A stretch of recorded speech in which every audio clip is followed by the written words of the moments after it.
ये आर्मी का जवान कई महीनों के बाद छुट्टी लेकर अपने घर के लिए निकलता है, लेकिन ये अपनी पत्नी को बताता नहीं है। पत्नी को सरप्राइज देने के लिए चुपके से आधी रात को अपने घर पर पहुंचता है, लेकिन घर पे पहुंचने के बाद ये देखता है कि इसकी जो पत्नी है वो किसी और मर्द के साथ है। लेकिन ये पत्नी को देखने के बाद किसी और मर्द के साथ कुछ नहीं बोलता। अपनी पत्नी से पूछता है कि आखिर तुमने ऐसा क्यों किया। पत्नी माफ़ी मांगती है, बात ख़त्म हो जाती है। लेकिन उसके बाद वक्त गुजरता जाता है और ये देखता है कि पत्नी के एक और मर्द के साथ संबंध है और एक और मर्द के साथ, यानी कि 3 अलग अलग मर्दों के साथ उसकी पत्नी के अवैध संबंध है। जब वो अपना घर छोड़कर चला गया था तो पत्नी ने अपने जिस्म की जो भी ज़रूरत थी उसको पूरा करने के लिए गांव के अलग अलग मर्दों से संबंध बना लिए। और फिर उसके बाद जो होता है वो पत्नी से बातचीत करता है, सब मर्दों से मतलब पता करता है कि आखिर इन लोगों से तुम्हारे संबंध कैसे बने। जब पूरी कहानी को जानता है तो इसी बीच पत्नी की वो हत्या कर देता है और हत्या करने के बाद वहीं पर बैठा रहता है पुलिस के इंतज़ार में। पुलिस आती है और जब आर्मी जवान को गिरफ्तार कर उससे पूछताछ करती है तो जो कहानी वो बताता है और पुलिस जो छानबीन में पूरी कहानी निकालती है उसको सुनकर आप चौंक जाएंगे। तो चलते हैं और जो आज की घटना है उसको शुरुआत से जानते हैं आखिर तक। तो दोस्तों, मेरा नाम माज है, उम्मीद है कि आप सब अच्छे होंगे, सुरक्षित होंगे। इससे पहले वाली वीडियोस में जितने भी लोगों ने कमेंट्स किए थे उनके कमेंट्स को मैं वीडियो के आखिर में पढ़ूंगा। अगर आपने पिछली वीडियो में कमेंट्स किया था, मुझे फॉलो किया था, तो इंतज़ार रखें, वीडियो के आखिर में आपके कमेंट्स को पढ़ूंगा। और आपने अगर मुझे फॉलो नहीं किया है, कोई कमेंट्स नहीं किया है, तो जल्दी से नीचे जाएँ और नीचे अपना नाम लिख दें। फिर मैं आपके भी नाम को कमेंट्स में मतलब आपके भी नाम को वीडियो के आखिर में लूँगा। लेकिन फॉलो वाला बटन ज़रूर दबा लें, मुझे फॉलो ज़रूर कर लें। जो आज की घटना है वो उत्तर प्रदेश के मैनपुरी के करहल थाने के अंतर्गत देवजीत गांव की है। 26 जुलाई की सुबह सुबह लगभग 7 बजे का टाइम था कि अचानक से गांव वाले देखते हैं कि गांव का ही लड़का जिसकी उम्र 10 साल है वो अपने घर से बाहर निकलकर चीख रहा है, चिल्ला रहा है, बोल रहा है कि उसके पिता ने उसकी माँ की हत्या कर दी। गाँव के लोग इकट्ठे हो जाते हैं और उस लड़के से पूछते हैं कि तुम ये कैसी बात कर रहे हो कि तुम्हारे पिता ने माँ की हत्या कर दी। वो रो रहा होता है और बोलता है कि आप लोग अंदर चलें, अंदर माँ की लाश पड़ी हुई है, पिताजी वहीं पर बैठे हुए हैं। गांव के लोग घर के अंदर घुसते हैं, अंदर जाकर देखते हैं तो जो संजेश था बीएसएफ जवान वो सामने ही बैठा हुआ था और बराबर में जो कमरा था, बेटा बोलता है कि अंदर माँ पड़ी हुई है, माँ की लाश पड़ी हुई है। संजेश सामने बैठा हुआ था। गांव के लोग संजेश से पूछते हैं कि तुम्हारा बेटा क्या बोल रहा है कि तुमने इस अपनी पत्नी की हत्या कर दी। जो संजेश था वो बोलता है कि हाँ, मैंने अपनी पत्नी की हत्या कर दी, उस बच्चलन की बॉडी अंदर पड़ी हुई है, जाकर देख लो। गांव के लोग कमरे में पहुंचते हैं और देखते हैं कि जो नीतू यादव है उसकी मतलब जो लाश है वो बेड से नीचे पड़ी हुई है, पूरा मुंह पूरे खून से तरबतर हो रहा है। फौरन गांव के लोग बच्चे को बाहर ले जाते हैं और पुलिस को फ़ोन कर देते हैं। और उसी बीच जो नीतू यादव के परिवार के लोग थे, मायके वाले, उनको भी फ़ोन कर दिया जाता है कि ऐसे ऐसे आपकी बेटी की संजेश ने हत्या कर दी है। फ़ौरन जब नीतू के परिवार वालों को ये बात पता चलती है तो मौके पर वो लोग पहुंच जाते हैं और जो संजेश था बीएसएफ जवान उसके ऊपर टूट पड़ते हैं, घूंसों से, डंडों से उसको बेरहमी से मारने लगते हैं, क्योंकि उसने अपनी पत्नी की हत्या कर दी थी और हत्या करने के बाद वहीं पर वो बैठा हुआ था, वहां से भागा नहीं था। तो परिवार के लोगों को गुस्सा आएगा, जाहिर सी बात है, उनकी घर की बेटी मरी है, तो वो लोग संजेश को मार रहे थे। वहीं पर पुलिस पहुंच जाती है, करहल थाने की पुलिस जवान को बचाती है, अलग करती है, परिवार के लोगों को अलग करती है। परिवार के लोगों का रोते रोते बुरा हाल था। अब जो ये संजेश था ये बताता है कि देखो, पुलिस वालों से बोलता है कि मुझे भागना होता तो मैं भाग जाता, लेकिन मैंने बीएसएफ का जवान हूँ, मैं बॉर्डर पर लड़ लिया लेकिन अपने घर पर नहीं लड़ पाया। मेरी पत्नी अलग अलग मर्दों से संबंध बनाती थी, वो ये इल्ज़ाम लगाता है। वहीं जो नीतू यादव के परिवार के लोग थे वो ये बोलते हैं कि झूठ बोल रहा है, नीतू के किसी के साथ अवैध संबंध नहीं थे। पुलिस वहीं पर जो बीएसएफ का जवान है, आप वीडियो में देख सकते हैं, संजेश को वहीं पर बिठाकर उससे पूछताछ करती है। और जब पूछताछ करती है तो संजेश पूरी कहानी शुरुआत से बताता है 2011 में उसकी नीतू के साथ शादी होती है। 1 साल के बाद ही उसका बेटा हो जाता है निखिल, और उसके बाद ज़िंदगी बिल्कुल ठीक ठाक चलती रहती है। वहीं ये जो संजेश है ये बीएसएफ की 53 बटालियन की जी कंपनी में जम्मू कश्मीर में तैनात है। और ये बताता है कि कई महीनों के बाद ये घर पर आता था और वो भी सिर्फ 4-5 दिन के लिए, और फिर वापस ये बॉर्डर पर चला जाता था। इसने अपना घर परिवार छोड़ दिया था सिर्फ अपने परिवार के लिए, अपने बच्चे के लिए, अपनी पत्नी के लिए, और ज़िंदगी ऐसे ही चल रही थी। और ये कई महीनों के बाद अब छुट्टी लेता है।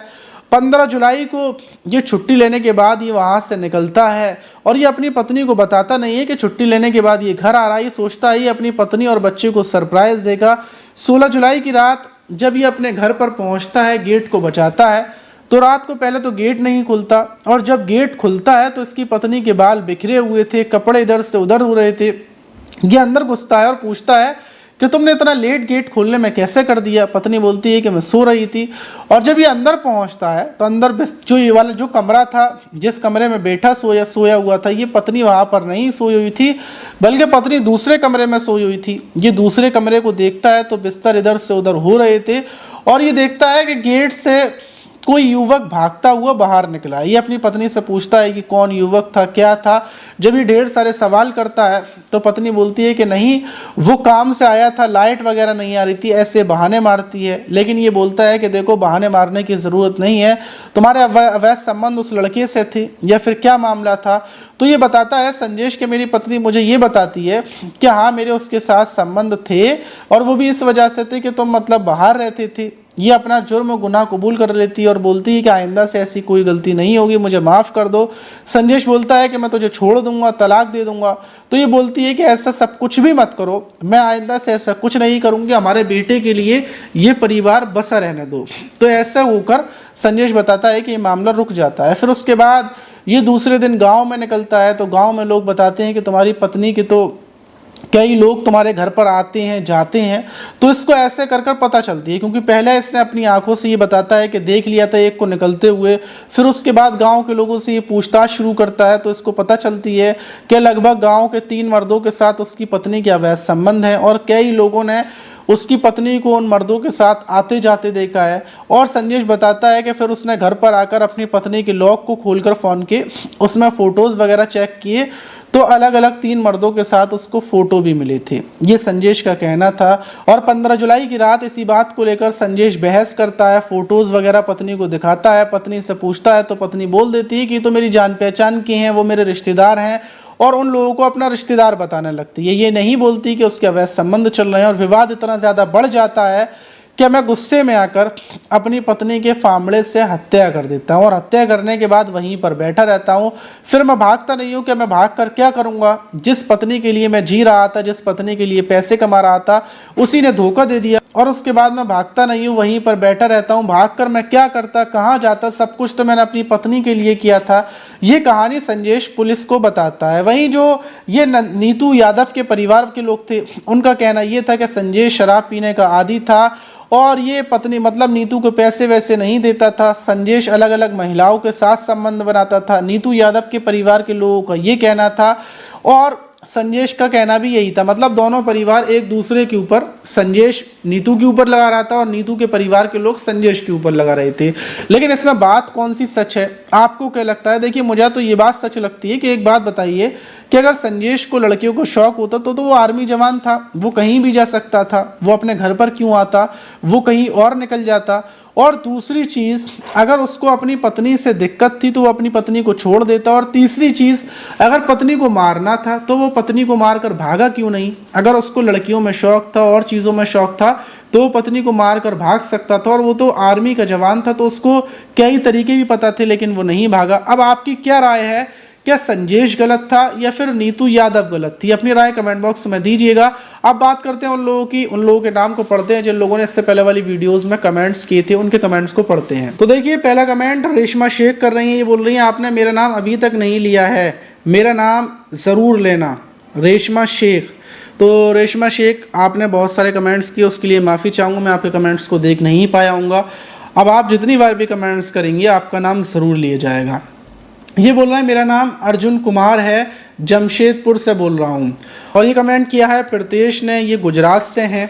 और ये कमेंट्स है लुइन तामिर का, शायद मैंने नाम इनका सही लिया है, नाम थोड़ा सा मतलब अजीब है। अगर आपका नाम मैंने गलत लिया है लुइन तामिर तो आप ज़रूर बताइएगा। और दूसरा नाम नीरज मौर्य, नवीन चौधरी राजस्थान से, जुनैद खान, सूफियान शाह जौनपुर से, अमजद खान चीता राजस्थान अजमेर से, अतुल यादव अशफाक आलम, राहुल श्रीवास्तव, राजू यादव, अनूप कुमार, आयुष, इमरान, राजा, असलम, नकुल कुमार प्रयागराज, सोनू मीना, एसपी तिवारी, सुजीत कुमार बोल रहे हैं नमस्कार मास्क भाई, बहुत अच्छी कहानी सुनाते हो, आपकी कहानी से सीख मिलती है। Sujeet Kumar thank you. अंजलि लाम है भैया, और मैं आपकी सारे वीडियोस देखती हूँ, शुक्रिया अंजलि जी। जेसकाल बिहार कासगंज से, विकास पासवान झारखंड से, सिंधु बिश्नोई, सत्यपाल, नितेश, राजकुमार, रमेश वासवा गुजरात, राजकुमार गुप्ता, कल्पना, एमडी जन्नत, आकिल खान बोल रहे हैं आप नाम नहीं लेते हो यार, अरे नाम ले तो दिया आकिल भाई। शावेज अंसारी झारखंड गांव से।